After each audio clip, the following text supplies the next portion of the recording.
जय श्री कृष्ण। आज YouTube और Facebook के माध्यम से हम लोग लाइव हो रहे हैं और ये जो सत्र है, ये जो सेशन है, वो स्पेशली बच्चों के लिए रखा गया है। इस लॉकडाउन में बच्चे कुछ जान सके भारतीय संस्कृति के विषय में, धर्म के विषय में, इसीलिए हमने ये प्रयास किया है। तो सबसे पहले हम जब शुरुआत करेंगे, आरंभ करेंगे, तो मंगलाचरण से करेंगे। आपने देखा होगा कि हमने आपको नमस्ते नहीं कहा। क्यों नहीं कहा? क्योंकि नमस्ते किसे कहा जाता है? जब भगवान को कोई प्रार्थना करता है या माता को कोई वंदन करता है तब नमस्ते कहा जाता है, पर अपने किसी बड़े या छोटे को नमस्ते नहीं कहा जाता, क्योंकि नमस्ते केवल भगवान के लिए ही उपयोग में आया है। तो सबसे पहले हम मंगलाचरण करेंगे। देखिए, रोज तो हम मंगलाचरण करेंगे, आज हम अकेले करेंगे, फिर आप उस मंगलाचरण को नोट कर लेना। उसके बाद हमारे साथ आप भी वह मंगलाचरण करना। इस बहाने आपको मंगलाचरण भी याद रह जाएगा और भगवान की प्रार्थना भी हो जाएगी। तो आइए सबसे पहले हम करते हैं मंगलाचरण।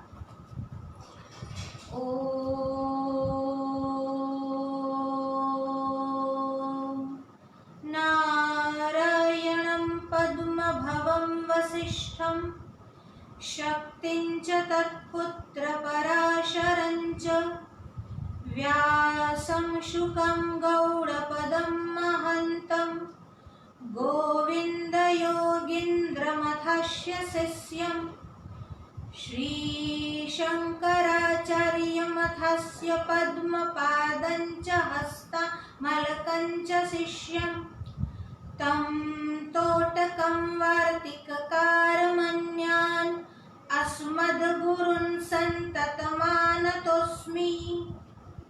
शङ्करं शङ्कराचार्यं केशवं बादरायणं सूत्रभाष्यकृतौ वन्दे भगवन्तौ पुनः पुनः। गुरुर्ब्रह्मा गुरुर्विष्णु गुरुर्देवो महेश्वर गुरुः साक्षात् परं ब्रह्म तस्मै श्री गुरवे नमः। हमारे यहाँ मंगलाचरण में पहले गुरुओं को वंदन किया जाता है, इसीलिए हमने इस मंगलाचरण से अपने जितनी भी गुरु परंपरा है उन सभी गुरुओं के चरणों में वंदन किया। गुरु को वंदन क्यों करना है? देखिए, हमारे YouTube और Facebook के माध्यम से लाइव तो हो रहे हैं, पर ये लाइव और अगर आमने सामने हो उस लाइव में भेद है। जब तक गुरु की कृपा नहीं होती तब तक विद्या की प्राप्ति भी नहीं होती। इसलिए सबसे पहले गुरु के चरणों में वंदन करके आगे बढ़ना है। देखिए, अब लाइव शुरू हो गया है और हमारे साथ बड़ोदरा से दिव्या जी भी आई है, जोधपुर से शांभवी जी भी आई है। हम उन दोनों का स्वागत करते हैं। अब ये है पंचतंत्र। ये पंचतंत्र क्या है? जब हम कोई भी पुस्तक पढ़ते हैं तो उसके नाम के विषय में हमको कोई न कोई जिज्ञासा या प्रश्न रहता है। पंचतंत्र, देखिए, इस शब्द से ही भाव भी क्लियर है। पंच यानी पांच और तंत्र यानी भाग, एडमिनिस्ट्रेशन, उसको भी तो तंत्र कहा जाता है। यहाँ पर 5 भाग है जिसमें ये कथा का वर्णन हुआ है।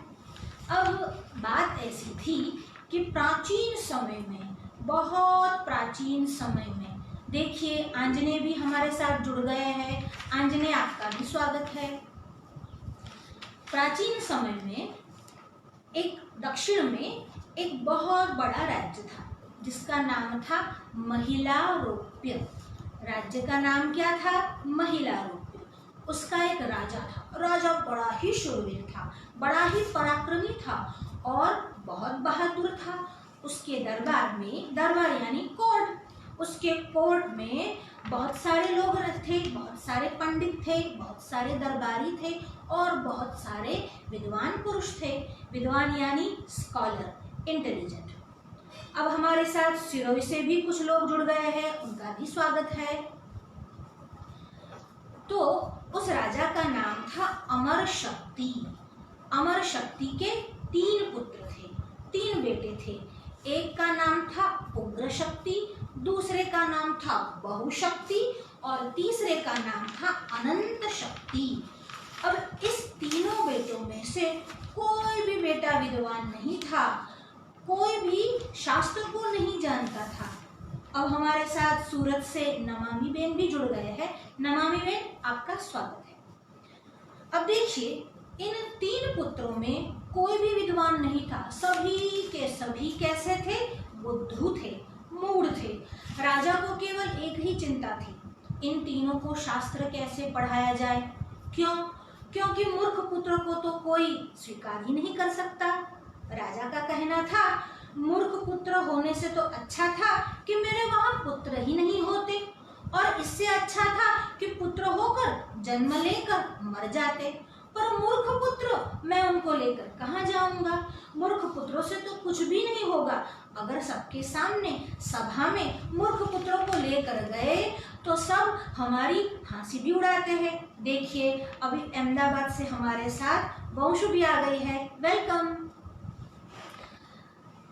अब राजा की बहुत चिंता थी।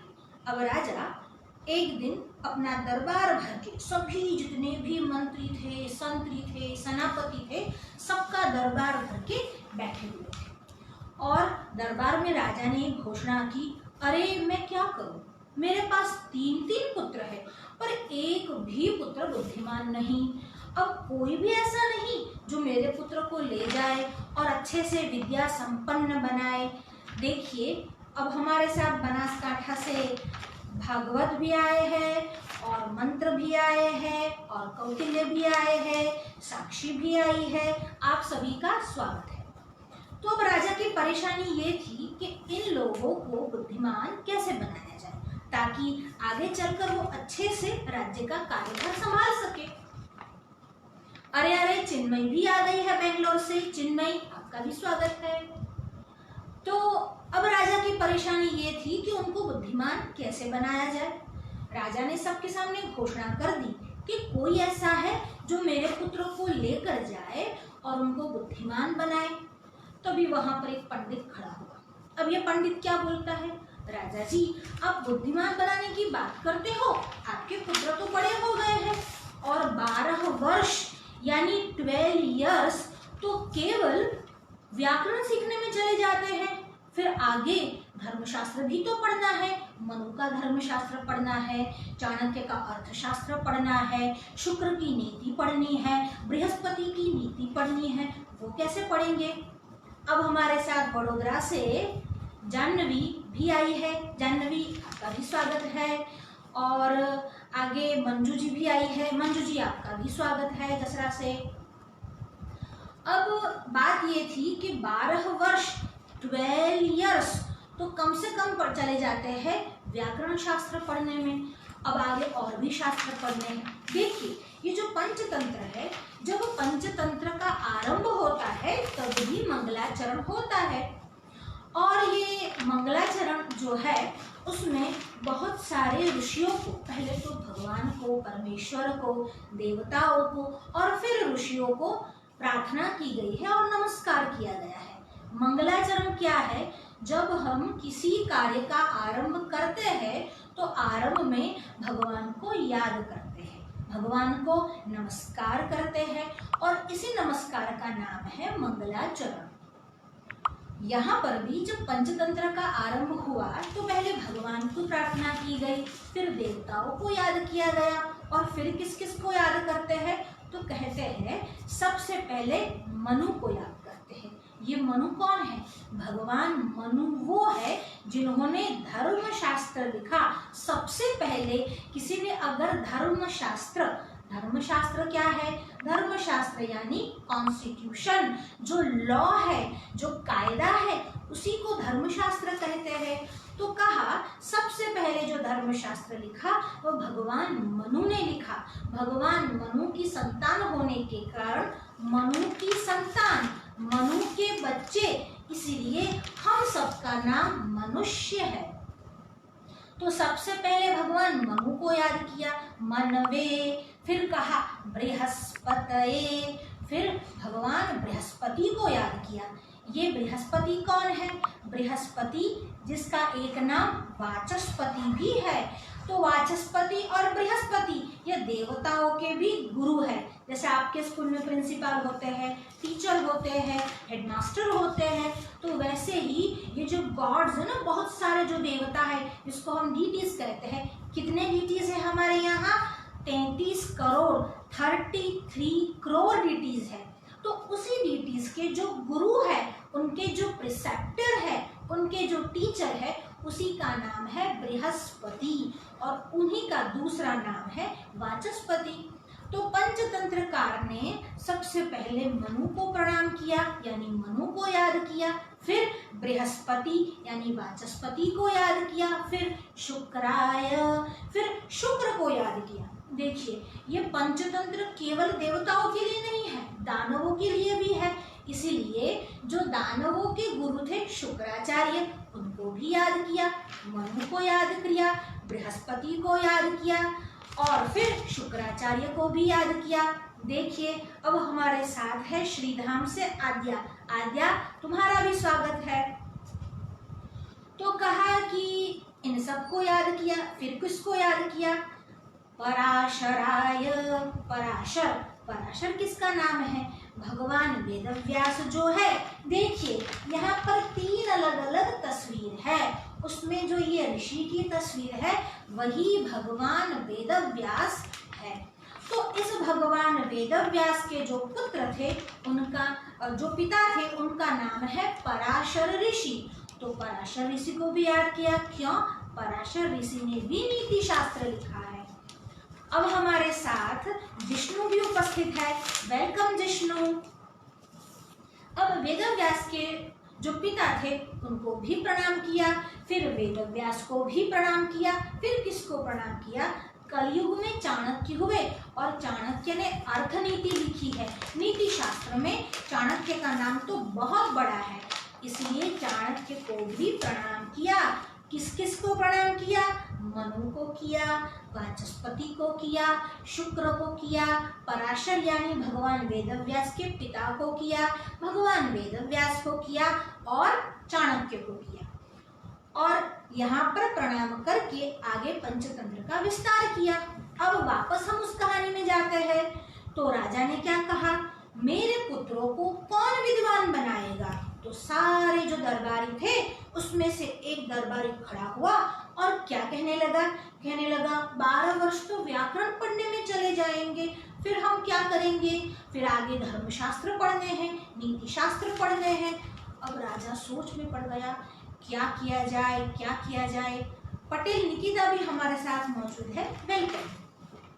अब जब सोचने लगे क्या किया जाए, क्या किया जाए, तब एक पंडित जो था वो खड़ा हुआ। वो पंडित थोड़ा बूढ़ा था, बहुत उसकी आयु थी, बाल जो थे वह भी सफेद हो चुके थे, चुटिया रखता था। देखिए, हमारे यहाँ ब्राह्मण जो है वह शिखा रखते हैं और उपनयन यानी जनेऊ पहनते हैं। वो बहुत वृद्ध ब्राह्मण था, पर मुख पर एक तेज था। वो ऐसे धीरे धीरे करके खड़ा हुआ। हमारे साथ प्रिया पाठक भी उपस्थित है, वेलकम प्रिया। अब वो धीरे धीरे खड़ा हुआ और जैसे ही खड़ा हुआ सबकी नजर उसके सामने गई। अरे ये ब्राह्मण, ये तो खुद चल नहीं पाता, ये क्या बच्चों को पढ़ाएगा। फिर जब सब उसके सामने देख रहे थे तब वो एकदम से खड़ा होकर बोला, राजा नमस्कार, मैं आपको एक बात बताता हूँ, इन तीनों पुत्र को मैं पढ़ाऊंगा। राजा ने कहा, तुम पढ़ाओगे? ये तो तीनों के तीन मूर्ख है। और राजा को कैसे पुत्र चाहिए? राजा को तो शूरवीर पुत्र चाहिए, वीर पुत्र चाहिए, बुद्धिमान पुत्र चाहिए जो राज्य कर सके। देखिए, 400-500 वर्ष पूर्व की पहले की बात है।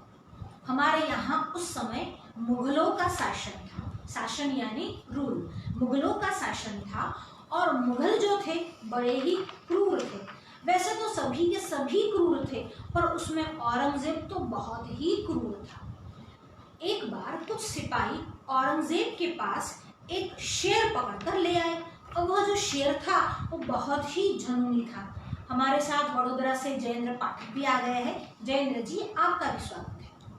अब वह जो शेर था वो बहुत ही क्रूर था, इतना क्रूर था, इतना खूंखार था, अगर कोई भी प्राणी उसके सामने डालो तो वो प्राणी को चीर कर फाड़ कर खा जाता था। अब सब सिपाही आए और कहने लगे, बादशाह, ये शेर तो आपके वहां ही शोभा पाएगा। बादशाह के पास सब कुछ अनमोल वस्तुएं रहती है, ये शेर भी ऐसा ही है, खूंखार है। दिल्ली से कौशिक जी हमारे साथ जुड़ गए हैं। कौशिक जी, आपका स्वागत है। तो कहा कि ये शेर तो बहुत खूंखार है और ये ऐसा शेर पूरे देश में आपको दूसरा नहीं मिलेगा, इसलिए यह आपके यहाँ पर पिंजरे में बांध कर रखते हैं तो आपके पास एक अनमोल वस्तु भी हो जाएगी। बादशाह ने कहा, ठीक है, ठीक है। अब बादशाह इस बात को लेकर बहुत इतराता था, बहुत घमंड करता था। मेरे पास सबसे खूंखार शेर है, मेरा जैसा शेर किसी के पास नहीं। अब जब बादशाह इतना इतराता था, एक बार दरबारियों के बीच में भी ये बात होने लगी कि अरे, हमारे बादशाह के पास जितना खूंखार शेर है, ऐसा खूंखार शेर तो किसी के पास नहीं। जब ये बात चल रही थी तो यशवंत सिंह, जो राजस्थान के राजपूत थे, वो एकदम से खड़े हो गए। राजस्थान के वो राजा थे, खड़े हो गए और कहने लगे, बादशाह हुजूर, हमें माफ करना, पर हम आपको एक बात बताते हैं कि हमारे पास उससे भी एक अधिक खूंखार, अधिक पराक्रमी, अधिक शूरवीर एक शेर है। हमारे साथ राहुल व्यास जी भी जुड़ चुके हैं, आपका भी स्वागत है। और हमारे साथ हर्षद पटेल भी जुड़ गए हैं, उनका भी स्वागत है। तो अब बात ये थी कि उस राजा ने, यानी यशवंत सिंह ने बड़े जोर शोर से कहा, अरे, मेरे पास एक ऐसा खूंखार शेर है कि आपका शेर तो मिट्टी में मिल जाएगा, उसके सामने इसकी क्या औकात है। कहा, ऐसा शेर तुम्हारे पास है? हाँ, बिल्कुल हमारे पास ऐसा एक शेर है। तो कहा, ठीक है, कल हो जाए दो हाथ। कहा, ठीक है, कोई बात नहीं, वो दो हाथ कर लेते हैं, उनको बुला लेना। अब दूसरे दिन सब चारों ओर मैदान जो था वो सजाया गया। सभी दरबारी आकर वहां पर बैठ गए, सभी राह देखने लगे, अभी वो शेर आएगा और बादशाह के शेर के साथ उस शेर की लड़ाई होगी, कुश्ती होगी, और हमको देखना है कौन सा शेर विजयी होता है, कौन सा शेर जीतता है, कौन विन करता है। अब दूसरे दिन सब दरबारी बैठे हुए थे, पूरा सारे के सारे लोग, सिपाही, मंत्री, संतरी, बादशाह, बहुत सारे राजपूताने के लोग वहां पर बैठे थे। एक बड़ा खुला मैदान था, उसमें एक बड़ा सा पिंजरा था। उस पिंजरे में वो खूंखार शेर जो था, आदमखोर था, किसी भी आदमी को देखता और टूट पड़ता। उस आदमखोर शेर को उस पिंजरे में बंद करके रखा था। अब वो पिंजरा वहां पर मैदान में लाया गया। अब सब राह देखने लगे, यशवंत सिंह आएगा, अपना शेर लाएगा और इस शेर के साथ उस शेर की बहुत बड़ी लड़ाई होगी। सब राह देख रहे थे, समय बीतता गया, अभी तक यशवंत सिंह नहीं आ रहा। इतने में देखा तो दूर से यशवंत सिंह जो था वो चलता हुआ, ऐसे ऐसे चलता हुआ आ रहा था। जब यशवंत सिंह आ रहा था, उसके साथ तो कुछ था ही नहीं, ना तो उसके सिपाही थे, ना ही उसके मंत्रीगण थे, बस छोटा सा 10-12 वर्ष का एक युवक था जो उसके साथ सीना तान कर चलता हुआ आ रहा था। अब जब वह मैदान में आ गया, बादशाह को आकर नमस्कार किया और कहा, बादशाह, मैं आ गया हूँ, आप मेरी ही राह देख रहे थे ना? बादशाह ने कहा, हम तुम्हारी ही राह देख रहे थे, पर तुम कब से थे कहाँ और अब आए हो? देखो कितनी बार देर हो गई, तुम अभी तक नहीं आए। कहा, मुझे आने में थोड़ी देर हो गई, क्षमा करना, बोलिए अब लड़ाई करवानी है कि नहीं करवानी है? अरे भाई, लड़ाई तो करवानी ही है, पर तुम्हारा शेर कहाँ है? ना तो तुम्हारे साथ कोई पिंजरा है, ना तो तुम्हारे साथ कोई शेर है। तुम तो कल बड़ी बड़ी बातें करते थे, शेर को लाऊंगा, लड़ाऊंगा, खूंखार शेर से लड़ाऊंगा, आज कहाँ है तुम्हारा शेर? कहा, ये रहा मेरा शेर, ये शेर। अरे ये तो बालक है, वो भी 10-12 वर्ष का बालक है। हमारे साथ जसरा से साक्षी भी आ गई है, स्वागत है। और हमारे साथ विमल भाई भी आ गए हैं, उनका भी स्वागत है। तो कहा ये शेर कैसे लड़ेगा, ये तो बालक है, अभी तो उसके मुंह में दूध के दांत तक नहीं गिरे, तुम इसको हमारे शेर के साथ लड़ाओगे क्या? तुम्हारा दिमाग तो ठिकाने है कि नहीं है? कहा बादशाह, मैं पूरे होशो हवास में हूँ, मेरा दिमाग तो ठिकाना नहीं है, आप जरा देखते जाइए, बस ऐसा कहा। और कहा जा मेरे शेर, ऐसा ही कहा। और जो यशवंत सिंह के साथ जो आया था वो बालक, वो दौड़ता हुआ उस मैदान में चला गया। अब वो बालक कौन था, उसका नाम क्या था? बालक का नाम था पृथ्वी सिंह। और पृथ्वी सिंह कैसा था? और एकदम रुष्ट पुष्ट बालक था, मुख पे क्षत्रियो जैसा तेज था और एकदम गौर वर्ण था, उसके बाल भी थे एकदम घुंघराले थे और बहुत सुंदर वह बालक था, जितना कमनीय था उतना ही सुंदर था। जैसे ही यशवंत सिंह ने आवाज दी, दहाड़ लगाई, जाओ मेरे शेर, और वैसे ही तुरंत पृथ्वी सिंह गया और मैदान में कूद गया और आह्वान करने लगा, चैलेंज देने लगा, कौन है जो मेरे साथ लड़ना चाहता है? आओ, जितने भी शेर हो आ जाओ मेरे सामने। अब औरंगजेब ने फिर एक बार यशवंत सिंह की ओर देखा और यशवंत सिंह से पूछा, सचमुच ये बच्चा लड़ेगा? तुम ठीक तो हो ना? कहा जहां पना मैं बिल्कुल ठीक हूँ, ये मेरा बेटा है, मुझे पता है उसमें राजपूताना खून है, वो जरूर लड़ेगा। अब पृथ्वी सिंह वहां पर गया और वहां पर उस खूंखार शेर को भी लाया गया। देखिए वो तो वहां ही पिंजरे में बंद था। अब लोग आए, इतने हट्टे कट्टे लोग, उन्होंने क्या किया, उस पिंजरे की किवाड़ को खोल दिया और जैसे ही किवाड़ को खोला, तुरंत ही वह शेर जो था बाहर ऐसे दौड़ कर आया। और जैसे ही दौड़कर बाहर आया, क्या देखता है, पृथ्वी सिंह ने उसके सामने एकदम घुर्रा कर देखा।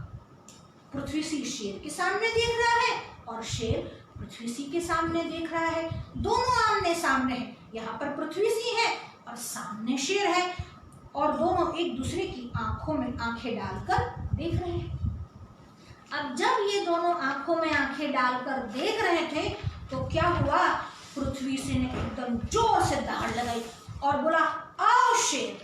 ऐसा जैसे दहाड़ लगाई, शेर भी 2 मिनट के लिए तो एकदम हक्का बक्का से रह गया और धीरे से पीछे आया, एक पांव पीछे रखा।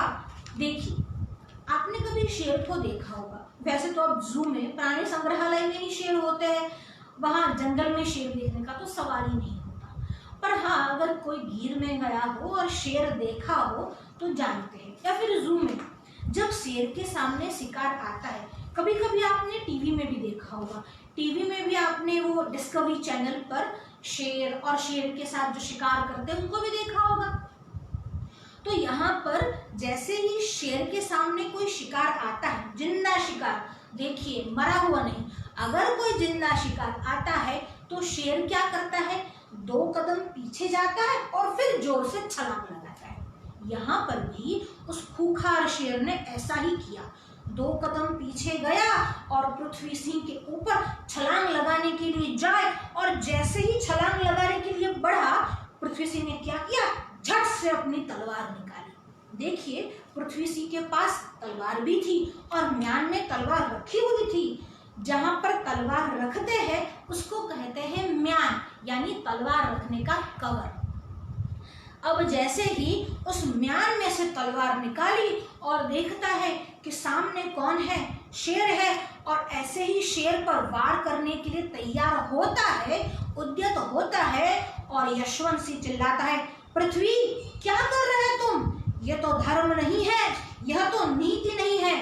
देखिए, उसका बेटा शेर के सामने लड़ रहा है और यशवंत सिंह का स्वभाव कैसा है, वो तो सच्चा राजपूत, सच्चा क्षत्रिय है। वो अपने बेटे को क्या कह रहा है, ये धर्म नहीं है, यह नीति नहीं है। यह धर्म क्यों नहीं है, अरे शेर तो निहत्था है और तुम्हारे पास हथियार है, तुम्हारे पास तलवार है, यह धर्म नहीं। अगर सामने वाला हथियार विहीन है और आप उस पर हथियार चलाओ तो वो योग्य नहीं, ऐसा हमारा धर्म कहता है। कहा तुम धर्म नहीं जानते पृथ्वी, हथियार फेंक दो, तलवार फेंक दो, खड़ग फेंक दो।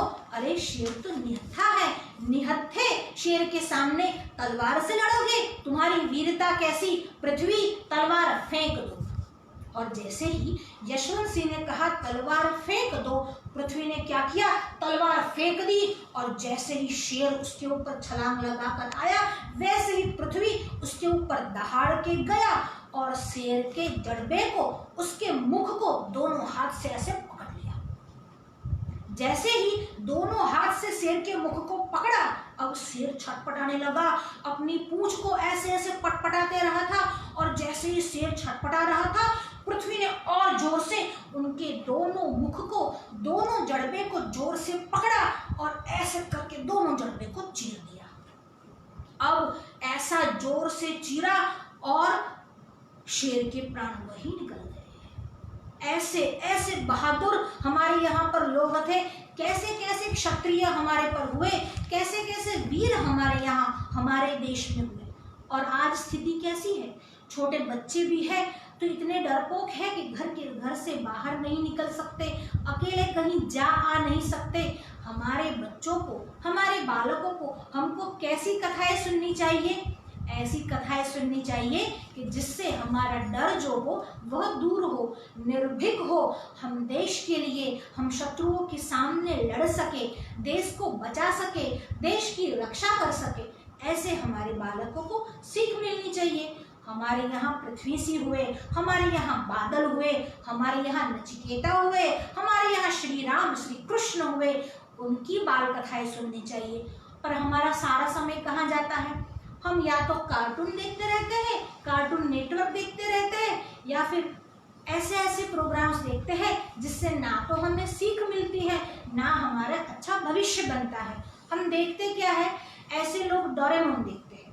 अब ये डोरेमोन क्या करता है? सुबह शाम बस रोता ही रहता है, मुझे ये चाहिए, मुझे वो चाहिए। पृथ्वी सिंह ने ये कहा मुझे ये चाहिए, मुझे वो चाहिए, नहीं, उसके पिता ने कहा जाओ लड़ो, और वो लड़ने चला गया।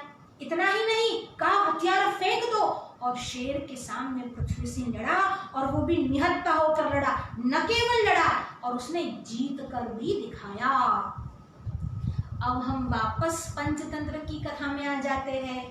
पंचतंत्र की कथा में हम अमर शक्ति नाम के राजा की बात कर रहे थे, और उस राजा के 3 पुत्र थे, उग्र शक्ति, बहुशक्ति और अनंत शक्ति। अब इन तीनों को कौन पढ़ाएगा, कौन उनको विद्वान बनाएगा? जब ये बात चली तब एक 80 वर्ष का वृद्ध दरबार में खड़ा हो गया और खड़ा होकर क्या कहने लगा? महाराज, आप चिंता मत करें, मैं इन 3 बालकों को पढ़ाऊंगा और विद्वान बनाऊंगा। इन 3 बालकों को तुम पढ़ाओगे, तुम विद्वान बनाओगे? कहा बिल्कुल, हम उनको पढ़ाएंगे, हम उनको विद्वान बनाएंगे, और वो भी साल, 5 साल, 10 साल में नहीं, केवल 6 महीने में। अरे केवल 6 महीना, 6 महीना यानी 6 मंथ्स, 6 मंथ्स में इतना बड़ा काम तुम करके दिखाओगे? अरे अरे, तब तो महापुरुष भूदेव हम आपके ऋणी हो जाएंगे, हम आपको जो चाहे वो देंगे, आप बस मेरे बच्चे को विद्वान बना दो, बुद्धिमान बना दो। कहा आप चिंता मत करो, हम 6 महीने में ही इन बालकों को नीति शास्त्र का प्रवीण पंडित बना देंगे, और फिर आपको चिंता करने की कोई जरूरत नहीं है। पर शर्त क्या है? इन तीनों बालकों को आपको मेरे साथ भेजना है। वो यहाँ राजमहल में नहीं रहेंगे, वो मेरे साथ आश्रम में रहेंगे। पुराने जमाने में गुरुजी जो थे, जो ऋषि मुनि होते थे, वह वन में रहते थे। वन में उनके बहुत बड़े आश्रम होते थे, और आश्रम में ना ही उनके पास एसी होता था, ना ही उनके पास टीवी होता था, और ना ही उनके काम के लिए कोई और आदमी या नौकर चाकर होते थे। सभी बच्चे को अपना काम खुद ही करना पड़ता है। देखिए, 2 दिन पहले ही हमको क्या सूचना मिली है? आत्मनिर्भर होना है। ये आत्मनिर्भर का जो लक्षण है, आत्मनिर्भर की जो बात है, वो तो हमारे यहाँ परंपरा से चली आ रही है। हम तो पहले भी आत्मनिर्भर होते थे, राजमहल के राजकुमार भी राजमहल में नहीं पढ़ते थे, आश्रम में जाते थे, वन में जाते थे, खुद लकड़ियां काट कर आते थे, खुद आश्रम की सफाई करते थे, अपने कपड़े खुद धोते थे, भिक्षा मांगने स्वयं जाते थे, खाना स्वयं खाते थे। और क्या खाते थे? पौष्टिक चीजें खाते थे, बाहर के पिज्जा बर्गर नहीं खाते थे। तो आत्मनिर्भर तो हम वर्षों से है, हमारी परंपरा ने तो हमको बचपन से ही आत्मनिर्भर होना सिखाया है। सुबह उठकर हमको क्या करना है? सबसे पहले उठकर मुंह वगैरह साफ करके, मार्जन करके, स्नान आदि करके हमको सबसे पहले सूर्य नारायण को अर्घ्य देना है। हमारे साथ राधिका जी भी जुड़ गई है और रवि भी जुड़ गए हैं, आप दोनों का स्वागत है। तो सबसे पहले उठकर हम क्या करते थे? स्नान आदि करके सूर्य नारायण को अर्घ्य देते थे। देखिए, आजकल कोरोना का समय जब चल रहा है तो गाइडलाइन क्या मिल रही है कि आपको 10-15 मिनट सूर्य नारायण की धूप में बैठना है, सूर्य के प्रकाश में बैठना है, अपने इम्यून सिस्टम को और भी मजबूत करना है। हमारे यहाँ तो परंपरा ही थी, उठकर स्नान करके सूर्य नारायण को अर्घ्य देते थे, पानी चढ़ाते थे, ऑटोमेटिक आप सूर्य नारायण के प्रकाश में जाते थे। फिर सूर्य नमस्कार करते थे। नमस्कार कितने करने होते हैं? 12 सूर्य नमस्कार करने होते हैं। अब सूर्य नमस्कार से व्यायाम हो जाता था, एक्सरसाइज हो जाती थी और सूर्य को प्रणाम करने से हमारी आयुष्य भी बढ़ती थी, सूर्य नारायण की धूप भी हम पर आती थी। पर धीरे धीरे ये परंपराएं चली गई। अब जब आपको टीवी के माध्यम से या किसी वैज्ञानिक के माध्यम से, डॉक्टर के माध्यम से ये बात पता चलती है, तब आप लोग करते हो कि नहीं करते हो? करते हो ना? तो पहले से क्यों नहीं करते? हमारे यहाँ तो यही ट्रेडिशन चला आ रहा है, आपके माता पिता भी यही करते होंगे। अगर ये नहीं करते तो उन लोगों को भी कहो यही करना है। सुबह उठना है, स्नान करना है, सूर्य नारायण को अर्घ्य देना है और सूर्य नारायण से प्रार्थना करनी है कि हमारे आयुष्य की, आरोग्य की रक्षा करे। आरोग्यम भास्करात् रक्षेत्, लिख लीजिए, आरोग्यम भास्करात् रक्षेत्। आरोग्य की रक्षा भास्कर यानी सूर्य नारायण से करनी है।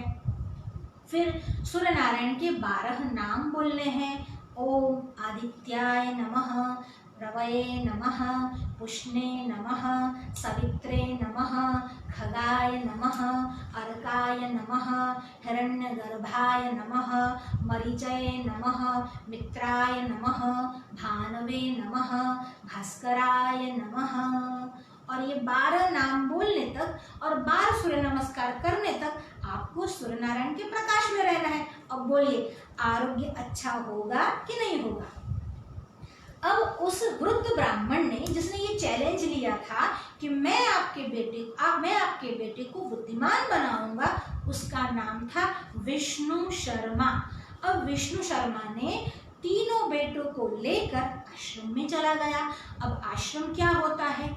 तपोवन में आश्रम होता है। वन में वहाँ पर और कोई सुख सुविधा नहीं होती, खाना पीना मिल जाता है। वहाँ पर गुरु की सेवा करनी पड़ती है, जंगल से लकड़ी काटनी पड़ती है, आसपास वृक्षों को, वनस्पति को, पेड़ को, पौधों को पानी देना पड़ता है। तो आप प्रकृति के साथ भी तो रहते हैं। इस प्रकार प्रकृति के साथ खेलते खेलते जब इंसान, मनुष्य बड़ा होता है तो बहुत कुछ अपने आप ही सीख लेता है। और कहा मेरे यहाँ गुरुकुल में रहेंगे और रोज एक कथा विष्णु शर्मा अपने उन विद्यार्थियों को सुनाता था। अब ये जब कथा सुनाई, उसी कथाओं को जो संग्रह किया गया, देखिए सारे जो नीति शास्त्र थे उसमें से सभी नीतियों, नीति यानी एथिक्स, नीति यानी प्रिंसिपल, नीति यानी नय, तो इन सब नीति को लेकर बहुत सारी कथाएं सुनाई। देखिए, जैसे हम आज आपको कथा सुना रहे हैं, बच्चों को कहानी सुनना, कथा सुनना यानी स्टोरी सुनना बहुत अच्छा लगता है। इसीलिए हम आपको कथा के माध्यम से, स्टोरी के माध्यम से हम आपको कुछ सीख देंगे, कुछ टीचिंग, कुछ मोरल बताएंगे। अब यहाँ पर भी रोज एक कथा सुनो और कुछ नहीं करना, रोज एक कथा सुनना, वह भी 6 महीने तक लगातार। और जो उन्होंने संग्रह किया सारी नीतियों का, उसी का नाम है पंचतंत्र। अब नीति का अर्थ होता है नयनात् नीति, जो हमको अच्छे मार्ग पर लेकर जाए। नीनयति यानी ले जाना, अच्छे मार्ग पर जो ले जाए उसी का नाम है नीति। तो यहाँ पर भी नीतियों का संग्रह करके पंचतंत्र नामक पुस्तक का संग्रह किया, जिसमें भिन्न भिन्न कथाएं, कहानियां आई हैं। उन कहानियों को सुनकर बच्चों को आनंद भी आता और अंदर जो नीति यानी प्रिंसिपल आता वो भी बहुत सीख जाते। हमारे साथ दिग्विजय भी जुड़ चुके हैं, हमारे साथ और भी कई लोग हैं जो जुड़ चुके हैं, उन सभी का स्वागत है। तो कहा कि ये जो सब नीतियां हैं उनको संग्रह करके पंडित विष्णु शर्मा ने बच्चों को सुनाया। और जो पंचतंत्र के भाग बनाए वो कौन कौन से थे? कहा मित्र भेद, आप लिख लीजिए। पहला भाग था मित्र भेद, मित्र संप्राप्ति, काकोलुकीयम, लब्ध प्रणाशम, अपरीक्षित कारक। ये 5 जो थे वह पंचतंत्र के 5 भाग थे, जिसमें भिन्न भिन्न कथाएं आई है। देखिए अब हमारा समय भी हो चुका है, हमें जाना भी है। कल हम इसी समय वापस आएंगे। मेरी इच्छा तो थी कि पंचतंत्र की एक कथा हम आपको सुनाते, पर आज थोड़ा समय हो गया है, हमारे पास केवल आधे घंटे का समय है। अगर आप चाहो तो आप कमेंट बॉक्स में अपनी कमेंट लिख सकते हो, ताकि हम ये समय बढ़ाए या समय जो है वो परिवर्तन करें, मतलब समय में चेंज करना हो टाइम में तो भी बताइएगा। हम आपको कल एक कहानी सुनाएंगे, अगर क्वेश्चन आंसर राउंड के बाद हमारे पास समय रहा तो। आप अपनी जो भी कमेंट है अपने कमेंट बॉक्स में डालिए, या मुझे मेरे पर्सनल नंबर पर व्हाट्सएप कर सकते हैं। जो भी अपने प्रश्न है वह अपने कमेंट बॉक्स में डालिए। और मैं आपको एक दूसरा नंबर भी देता हूँ, और इसको आप शेयर भी करिए। मैं आपको एक दूसरा नंबर भी देती हूँ, तो उस नंबर पर भी आप अपने क्वेश्चन जो है वह डाल सकते हैं। वह नंबर है मेहुल जी का नंबर है, और वह नंबर एक बार आप नोट कर लीजिए, 9173084450। I'll repeat it again, 9173084450। कल इसी समय आपके साथ हम लोग फिर एक बार लाइव होंगे। यहाँ 6 महीने तक विष्णु शर्मा ने उन बच्चों को पढ़ाया और बहुत ही विद्वान बनाकर उसके पिता के सामने बुद्धिमान बनाकर रखा। अब कौन कौन सी कथाएं सुनाई, उसके लिए आपको हमें फिर मिलना होगा कल इसी समय, याद रखिएगा। अब एक साथ सभी बोलेंगे, वंदे मातरम, भारत माता की जय। जय श्री कृष्ण।